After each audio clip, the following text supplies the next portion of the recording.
Nous sommes avec Chrisline, célèbre journaliste. Chrisline, elle a plusieurs cordes à son arc et pour le moment, elle met en scène une pièce qu'on pourra découvrir donc du 31 mai au 2 juin à la Ruche Théâtre à Marcinelle, Le Dîner de cons, un classique de Francis Weber au profit de Edelweiss. Alors tout d'abord, rappelle-nous un peu Le Dîner de cons, c'est quoi?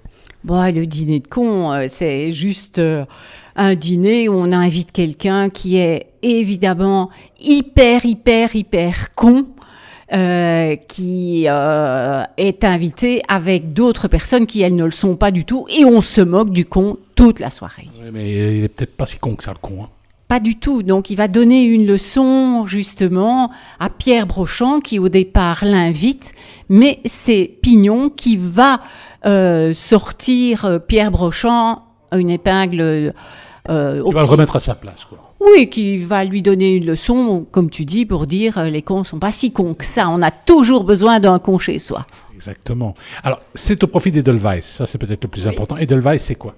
Edelweiss, c'est une association qui vient en aide aux enfants brûlés, mais pas que, puisque nous avons eu le bonheur d'équiper toute la salle de pédiatrie de Marie Curie d'un chalet, de coffres avec des jouets, d'une bibliothèque.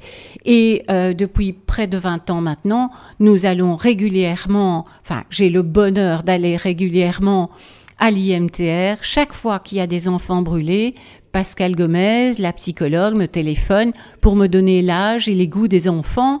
Et je vais avec des vêtements, des jouets et des livres, parce qu'il faut savoir que 9 cas sur 10, ce sont des cas sociaux.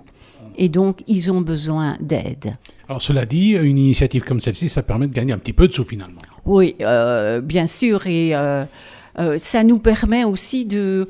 ça me permet, moi, de mettre en avant toute l'équipe, tous les membres d'Edelweiss depuis près de 20 ans.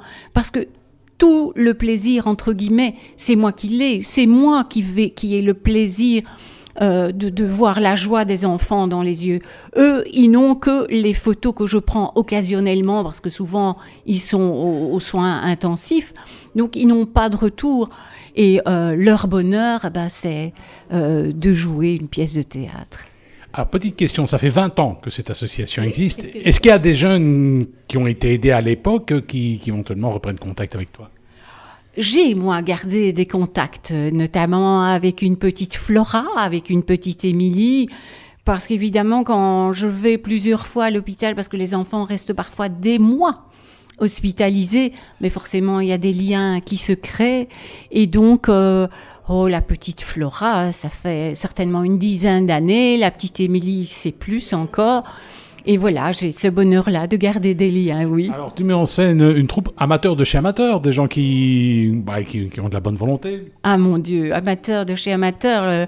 La première fois que j'ai eu le bonheur de les mettre en scène, il n'y en avait aucun qui avait vu une scène de près. Ici, il y en a un ou deux quand même qui ont de la planche. Hein. Ah, depuis la création d'Edelweiss, notamment Thierry Piron, qui, lui, a vraiment eu le virus du théâtre, et nous savons de quoi nous parlons, n'est-ce pas, Eddy Piron? Le virus du théâtre, à tel point que quelques années après, il me dit « Chrisline, j'ai envie d'acheter un théâtre ». Je dis « Mais enfin, Thierry, tu es fou !» Et comme il n'y a pas de hasard dans la vie, je passe devant la ruche, je vois à vendre, je téléphone à Thierry, et un mois après, il a acheté la ruche. Eh bien, ça va. Donc, c'est une pièce à découvrir. Il faut réserver. Il y a plusieurs représentations, j'imagine. Oui, on joue le vendredi 31 mai au soir à 20h30, le samedi à 20h30 et le 1er juin à 16h15. Et ça commence à se remplir très, très fort. Eh bien, rendez-vous à la ruche. Merci.